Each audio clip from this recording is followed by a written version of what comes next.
Type Soul versus Ghoul Re.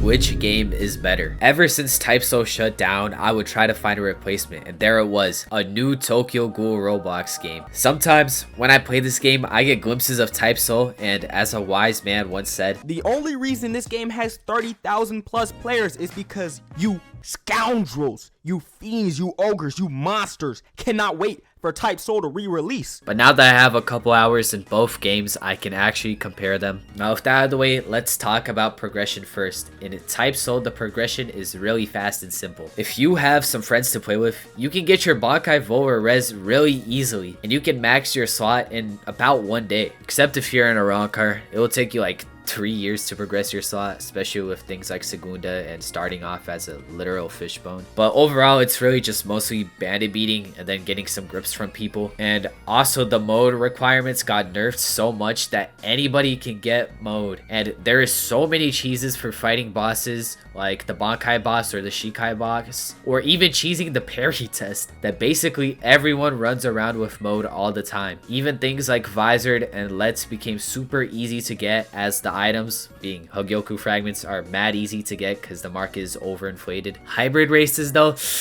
that actually takes some work to get and it's pretty rare to see. But onto Ghoul Re progression. This is easily the most hated part of the game, and I can see why. Like Type Soul, it's also a lot of bandit beating, but then they also added permadeath. The permadeath in this game is easily the worst out of all. You don't have to go into permadeath servers to progress, since you can't get XP from the events that pop up every 30 minutes, but most people still do, just to get wiped and have to start over again. And this is mostly due to exploiters killing you and bugs like falling out of the world, which also happened to me. I am not paying to get my slot back. I hate you, Regal devs. And honestly, the addition of permadeath seems like it was added to waste players' time so the devs can make more money off of people who bought premium. This mechanic is honestly pretty useless. There's no reason to have permadeath. But now, to get mode in this game like Arita or Kakuja, it requires a lot of effort, which I find pretty fair, because at least it won't be like Type Soul where there is random grunts running around with bankai at all times. But Kakuja specifically is really annoying. The devs keep gatekeeping the paths, and it's still a little unclear what you have to do to obtain it. Also, I forgot to mention that Arita and Kakuja requires you to fight a boss, kind of like Type Soul. But if you die, you get wiped, so it's even a bigger waste of time. Now you can somewhat better understand what the progression in both games is like. I have to say the progression in Type Soul is better, purely because it doesn't have a random permadeath element added just to waste your time. But I like how the mode requirements in Ghoul Re are more difficult, so not everyone has mode. Now onto PvE. In Type Soul, the PvE is kind of buns. I mean, it's your typical bandit beater. The bankai and shikai bosses are actually pretty decent, but most of the other NPCs are just pretty easy eats. Then there is raid bosses. These bosses are like buffed up bankai bosses with specs and 1,000,000 health. These are pretty terrible, but they have a tons of cheeses, so in the end it doesn't really matter. And then there are world bosses like the Big Worm or the Evangelion boss. Basically nobody fights these unless they're trying to get their one boss script to get mode, and most of the time they're just buggy nuisances all around the map. Onto Ghoul Re PvE. Again, this part of the game is infamous because it's pretty bad. As you know, if you fight a boss, it will have 3 million auto rolls and it will have 3 million auto parries before you can actually hit it. It's really annoying to deal with, but they're still pretty easily beatable. However, the raid bosses are a different story. These bosses are actually pretty well made with good models and decent attacks, and they could be somewhat fun to fight against with some friends. Now, honestly, both games don't really have a great PvE element to them, and that makes sense since they are more PvP focused. But honestly, I would have to give the PvE to Ghoul Re because of the raid bosses. I mean, Type Soul just really doesn't have anything to compete with that. I guess you could say the world bosses, but they're actually pretty trash.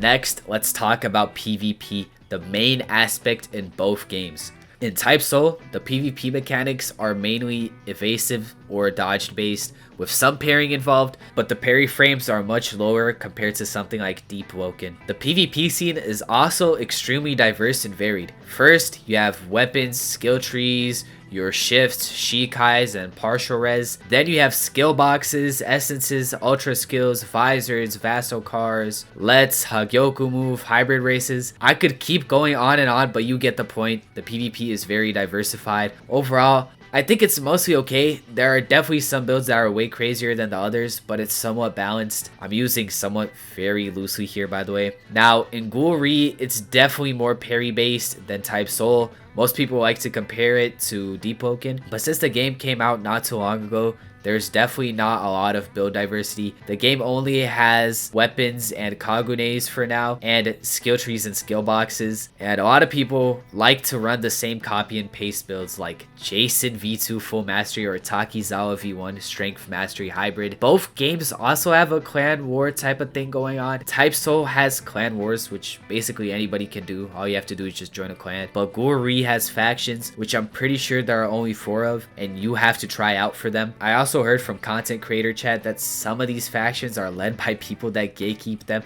to only people they know and are usually kind of assholes. Not my word, I'm not really tapped in with this scene of Ghoul Re as much, but I will have to say Type Soul takes the PvP. It's so much more diversified than Ghoul Re, and there's so many different builds you can run. Now, whether you think evasive combat is better than the parrying is up to you, but I really don't mind both. Finally, let's talk about the community. Now, Type Soul is notorious for its extremely toxic player base. People playing are always extremely toxic. You go into the general in the Discord and they're always arguing about some bullshit. And don't get me started about how they treat the devs. Even if it's fairly, it's kind of insane. You already know what people be saying if a code doesn't meet their standards, but sometimes it's a little justified to have outrage when the updates they add always have a ton of bugs or are delayed. It has to get to a point sometimes, and I can see why the people are outraged. Ghoul Re community is somewhat similar, but it's not quite at the stage of Type Soul. But I can see that it might soon be that way, especially now that the game is slowly starting to fall off as people are constantly complaining about the game state. Now, the one huge issue with the community of Ghoul Re is the exploiters. This game has easily the most amount of exploiters I've seen in any Roblox game. Even after Roblox added Bifron, there are still people exploiting